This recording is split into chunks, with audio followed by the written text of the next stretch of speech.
Hey there and welcome, my name is Pete and today we start a brand new series. Today we complete the first year of NBA 2K17's MyGM mode with the Atlanta Hawks. I am planning to do one video per team, showing off a number of moves and decisions that can be made to make the team better. And let's begin with 3 moves to make as the Atlanta Hawks.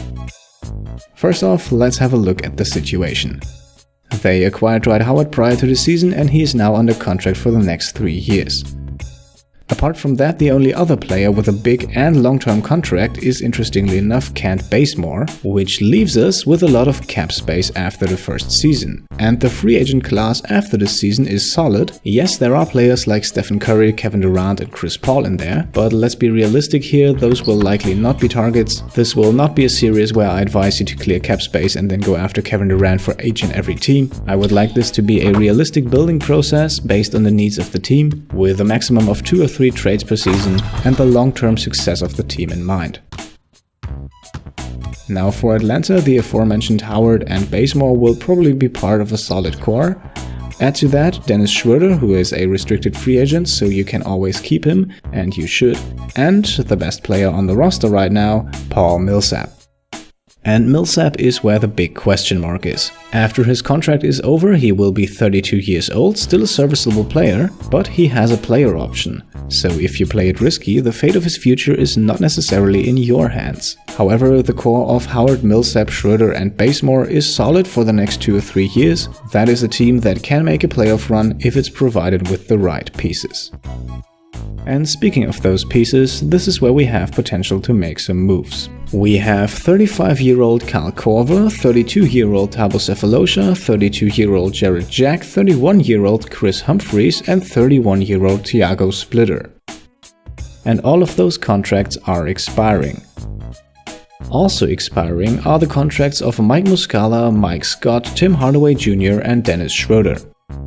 So you see, there's not only a lot that can be done, but there's also a lot that needs to be done. So let's get started, and here are your 3 key questions going into year 1 with the Atlanta Hawks. First and foremost, what to do with Paul Millsap. Do you trade him or do you risk letting him walk away? That is a question that we will probably postpone to the trade deadline. The second point is how to structure the backup frontcourt. There is likely no question that you will start with Millsap at the starting power forward and Dwight Howard at the starting center. However, there is a lot of potential for players to back these two up. We have Splitter and Humphries as the designated go-to backups, but also the much younger Mike Muscala and Mike Scott, plus Walter Tavares as filler. That leaves us with a total of 5 backup players for 2 positions, and we should probably reduce that. And then the last question, who will be our long-term starting shooting guard? Schroeder and Bazemore are solid options at the 1 and 3, not necessarily great but definitely serviceable. But at the shooting guard you have either Kyle Korver, who is, as I already said, pretty old, or Tim Hardaway Jr., who is younger but simply not good enough yet.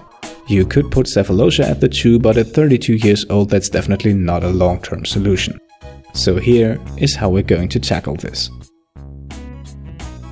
Our first move, before we even play one game, is we're going to trade a package of Jarrett Jack and Chris Humphries for a solid backup point guard. The reasons for that are, Jarrett Jack is getting old. There is a huge question mark if he can be serviceable after the season. Both contracts also expire and are not extendable. That means we have no guarantee that either Jack or Humphries is on our team next season. Letting them walk would certainly free up cap space, but then again they are not huge contracts and we don't really need the money for free agency. Also, and this is a critical point, Jarrett Jack will soon ask for more playing time, which is a huge problem if you settle on Schroeder as your number 1 option, which I think you should. And lastly, trading Humphries also opens room to give playtime to Mike Scott and Mike Muscala, who both can play the power forward, while still keeping Thiago Splitter as a defensive big man.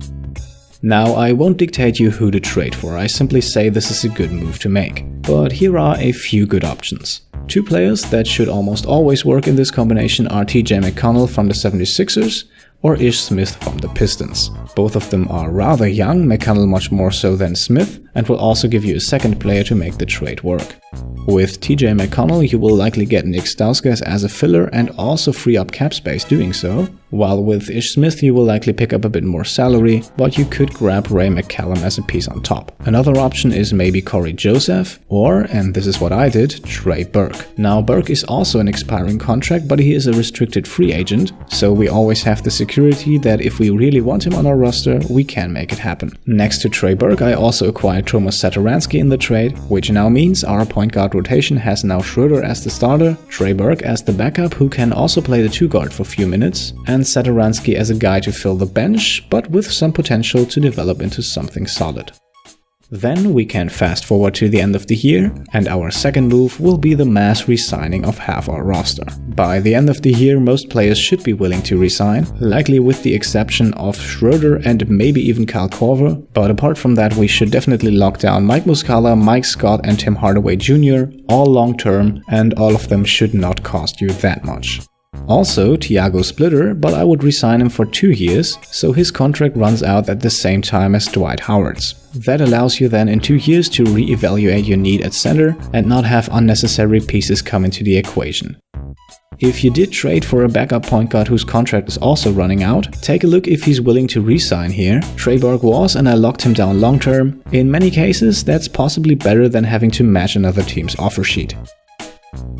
Also, try to re-sign Dennis Schroeder if you can. Likely he will not be willing to do so, but should he, definitely see if you can work something out. Once the season ends, he will become a restricted free agent, and you will have the risk of having to match offer sheets. With all of those moves made, this reduces the list of upcoming free agents to probably Dennis Schroeder and Thabo Sefolosha and Kyle Korver. And here is how we will deal with those.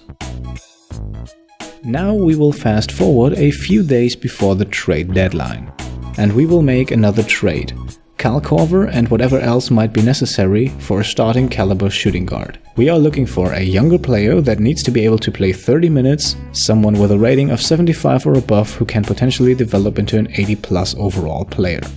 The guy that definitely needs to be involved in that trade is Kyle Korver. His rating will decrease by 4 to 6 points next season, and that will definitely decrease his trade value. Now, next to Kyle Korver, feel free to add to that trade any piece you received in the first trade we made, any one of your 2 rookies, preferably though DeAndre Bembry, but make no mistake, neither one of them will ever be a franchise player.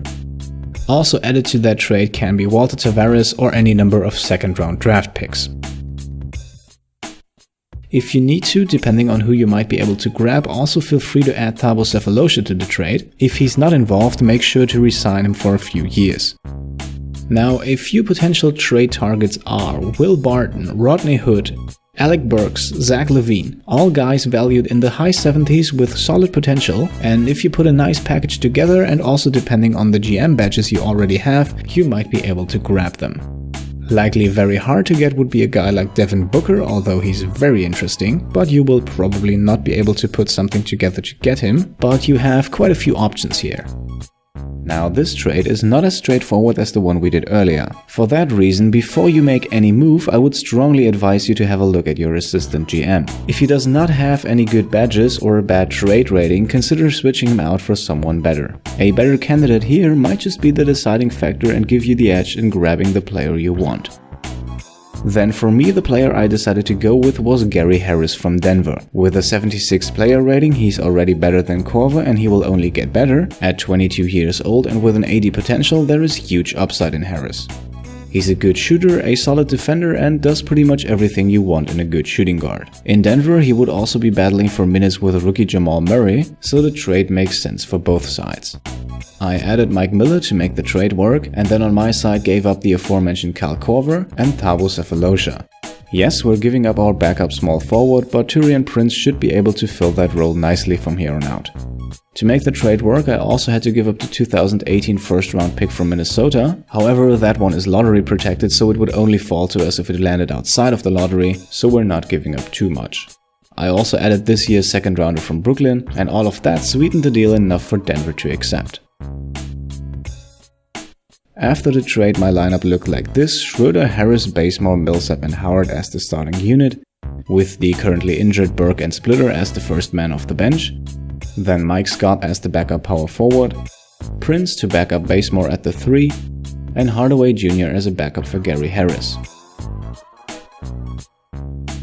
Muscala can then step in as either power forward or center off the bench. And we still have Miller, Satoransky, Tavares and Bembry as reserves. And Satoransky actually turned out better than expected, and he might just be able to crack the rotation. And now the last thing to do in year 1. You want to make sure not to skip ahead of the trade deadline just yet, because before you do, you still have to decide the fate of Paul Millsap. And I will not tell you what to do here. This is the decision that can make or break your franchise. Hoping that he exercises his player option is a risky thing. For me, for example, he did not. I then offered him a $30 million a year contract and he still signed with the Mavericks, which left me without a starting caliber power forward. Now, if you're looking for a trade, 2K will probably offer you guys like Kevin Love, Chris Bosh, but also Derek Favors. And for me personally, I would consider pulling the trigger on Derek Favors.